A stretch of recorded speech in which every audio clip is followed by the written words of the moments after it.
Oi pessoal, esse é meu canal no YouTube, o FZ UK, FZ UK. Eu trago informações sempre direto de Londres, também da Inglaterra, do Reino Unido, aí pitadas da Europa.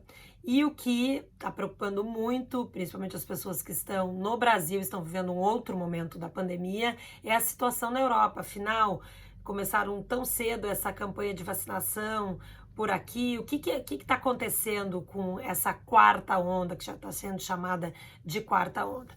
É isso que eu vou explicar para vocês, porque é interessante saber, vocês estão vivendo, quem está no Brasil, um outro momento, né? Terminando aí a vacinação completa, em alguns casos já a terceira dose, se reabrindo no verão, terminando essas medidas de restrição, o uso de máscara em alguns locais e as proibições todas que existiram durante a pandemia. E aqui a gente está vendo países europeus voltando com essas restrições. E é importante a gente falar, no caso da Europa, que não é apenas um fator, não dá para falar só de uma coisa, mas tem especificidades aí entre os países. Mas não há dúvida que há uma relação direta entre o maior número de pessoas vacinadas e com o menor número de casos. Então, os países que têm mais pessoas com vacinação completa, ou seja, pelo menos 2 doses, estão enfrentando situações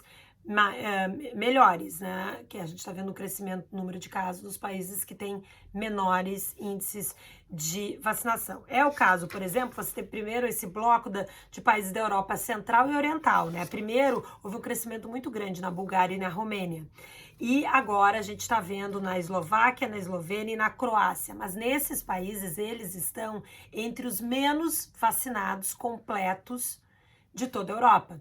Em alguns casos, apenas 50% da população está vacinada. Então, é uma pandemia dos não vacinados. É isso que a gente está vendo, uma onda dos não vacinados. Depois você tem um outro bloco, mais da Europa Central, que é Alemanha, Áustria e Suíça. A Áustria com o maior número de casos no caso da Europa, né? Crescimento muito grande, tanto que entrou em lockdown não só para os não vacinados, para todo mundo, está enfrentando as maiores restrições.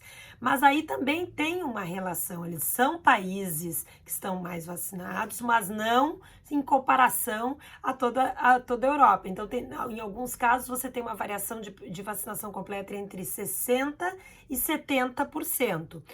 Especificidades também, muitas pessoas contra a vacina, ou gente que tomou a primeira dose teve alguma reação e não quis tomar a segunda dose, ou já sentiu assim, a vida tá voltando ao normal, não preciso tomar mais a vacina, e vários aí fatores, né?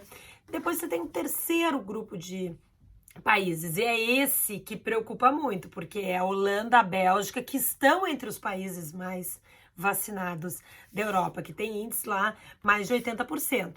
E o número de casos está crescendo muito nesses países também, e eles estão impondo algumas restrições agora para o período do inverno. O que os especialistas estão dizendo? Bom, que a vacina não é o único fator para controlar, é excelente, mas não o único para controlar essa pandemia.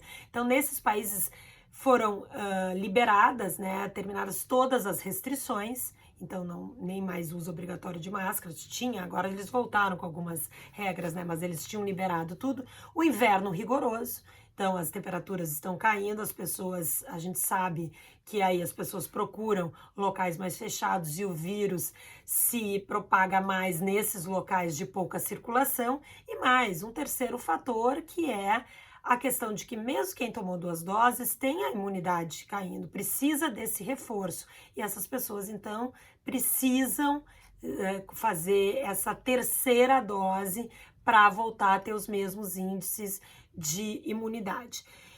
O que se vê, não há dúvida, que há sim uma relação entre vacinação e crescimento do número de casos, né? E que mais? Que a vacina, todos os especialistas alertam, né? Falam disso, que a vacina não impede que você pegue coronavírus e que transmita também. Agora, ela evita sim, e é isso, não há como todos os dados apontam, diminui em muito o número de hospitalizações e o número de mortos. E é esse o foco agora das autoridades. Eu vou mantendo vocês informados aqui. Como eu disse, é interessante saber o que está acontecendo nesses países, né? Nós aqui na Europa que vivemos à frente de vocês, de quem está no Brasil, à frente do que está acontecendo para ver as medidas e os cuidados. Aqui na Inglaterra ainda não há uma volta de restrições ou medidas ou dos cuidados. Então você não tem passaporte de vacinação, você pode entrar em qualquer lugar, vacinado ou não vacinado. Você não precisa usar máscara. A única obrigatoriedade, por exemplo, em Londres, é no transporte público. E eu posso dar um depoimento pessoal que é impressionante, cada vez menos pessoas usam máscara no transporte público em Londres, o que não deixa de ser muito preocupante. O governo diz que vai se manter nesse plano A, que é o plano de tudo aberto. O plano B do governo por aqui, se as coisas começarem a piorar, ou você tiver um número muito maior de hospitalizações e a rede pública de saúde não aguentar, aí sim o governo iria determinar de novo o uso de máscaras em alguns locais fechados, algumas restrições e a necessidade de distanciamento, o trabalho de casa, se pudesse, e é algo que o governo não gosta de falar aqui, não tem muita margem para aprovação no parlamento, mas poderia ter que acontecer, que é o uso do passaporte de vacinação ou a obrigatoriedade de você apresentar a vacina ou um teste negativo para entrar em alguns locais. Como eu disse, se inscreve aqui no canal, compartilha esse vídeo, também me manda sua sugestão, o que você quer saber daqui, o que está acontecendo, não precisa ser só sobre a pandemia, né? Fernanda Zaffari, direto de Londres.